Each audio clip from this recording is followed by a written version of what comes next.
जो लोग सत्संग को व्यर्थ की बात समझते हैं, जो लोग सत्संग को व्यर्थ का कार्य समझते हैं, मैं उनसे कहता हूं एक बार 2 घड़ी बैठकर देखिए, सरल नहीं है।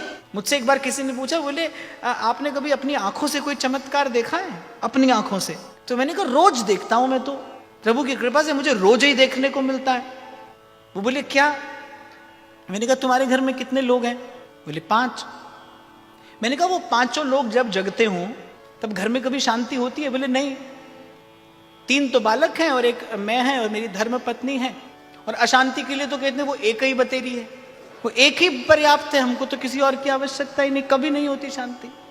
मैंने कहा क्योंकि आप 5 अलग हैं, स्वभाव से अलग हैं, वृत्ति से अलग हैं, इसीलिए कुछ ना कुछ हलचल होती रहती है। जहां पर कुछ लोग होंगे वहां पर हलचल होगी। मैंने कहा कभी आप सत्संग सत्र में आकर देखना, हजारों हजार लोग प्रेम के एक सूत्र में बंध कर बैठते हैं। ये चमत्कार नहीं है तो और क्या है?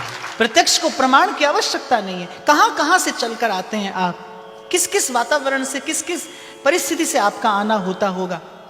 कुछ घड़ियों के लिए आप और मैं यहां, हम सब एक सूत्र में पिरोए हुए मनकों की भांति यहां पर बैठते हैं। नाम का सुमिरन होता है, हरिगुण गान होता है। अरे ये चमत्कार नहीं है तो और क्या है? सत्संग से बड़ा भी कोई चमत्कार है? जन्म जन्म का बिखरा मन सिमटने लगे, इससे बड़ा कोई चमत्कार है? प्रभु को भूला मन प्रभु के सन्मुख हो जाए, मन मनमुख से सन्मुख हो जाए, गुरुमुख हो जाए, इससे बड़ा कोई चमत्कार है? संसार फीका लगने लगे, इससे बड़ा कोई चमत्कार है? प्रभु का नाम मीठा लगने लगे, इससे बड़ा कोई चमत्कार है? और मैं तो कहता हूं चमत्कार अगर कोई एक है जीवन में तो वो बस यही है कि मन संसार से हटके प्रभु में लगे। ये चमत्कार है, क्योंकि ये जीव का स्वभाव नहीं है। जीव भजन करने लगे, सबसे बड़ा चमत्कार है। ये सदगुरु रूपी जादूगर का किया सबसे बड़ा चमत्कार है।